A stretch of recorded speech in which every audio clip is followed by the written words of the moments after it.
शराब पी रहे थे तो उन्होंने मुझे भी कहा रूटीन के मुताबिक कि मोहसिन भाई ने आप भी शराब पी। तो मैंने कहा कि नहीं, लेकिन फिर उन्होंने कहा कि आप पिए। लेकिन 2-3 बार पीने के बाद मैं उस गिलास को उठाया और मैंने शराब पी और मैं घर गया।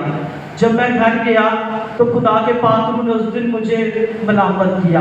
मैंने अपनी ज़िंदगी में शर्मिंदगी को महसूस किया और उस रात मैं खुदा के आगे घुटने टेके, मैं रोया, मैं चिल्लाया। मैंने कहा खुदावंद मुझे माफ़ कर दीजिएगा। खुदावंद मैं ऐसी सोसाइटी, ऐसी दोस्तों को छोड़ दूंगा जो मुझे आपसे दूर लेके जाते हैं।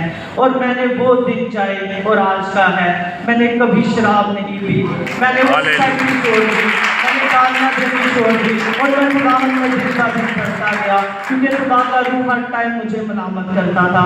हालेलुया। अजीजों, मैं आज आपको बताना चाहता हूँ, खुदा के कलाम में लिखा यूहन्ना 3 बाब और उसकी 16 में, क्योंकि खुदा ने दुनिया से ऐसी मोहब्बत रखी कि उसने अपना इकलौता बेटा बख्श दिया ताकि जो कोई उस पर ईमान लाए हलाक ना हो बल्कि हमेशा की जिंदगी पाए। हालेलुया।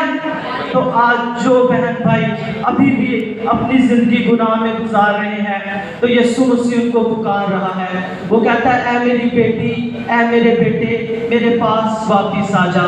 मैंने तेरी खातिर अपनी जान सलीब पे दी है, मैंने तेरी खातिर अपना लहू बहाया है। हालेलुया। आए हम सब कुछ लम्हा के लिए अपनी आंखों को बंद करेंगे, सरों को झुकाएंगे। मैं आप सबके लिए छोटी सी प्रेयर करना चाहता हूँ।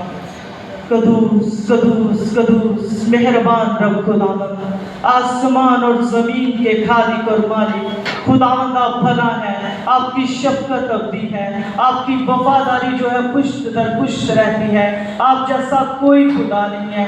खुदावंद मैं दुआ मांगता हूँ आज यहाँ पे जितने भी बहन भाई मौजूद हैं, अगर आज तक किसी ने आपको अपना निजात दहिंदा कबूल नहीं किया तो वो आज आपको अपना निजात दहिंदा कबूल करे। अगर कोई तौबा करने के बाद आपसे दूर हो गया है तो खुदावंद वो आज फिर से आपके पास वापस आ जाए, यीशु के नाम से आमीन। Thank you so much.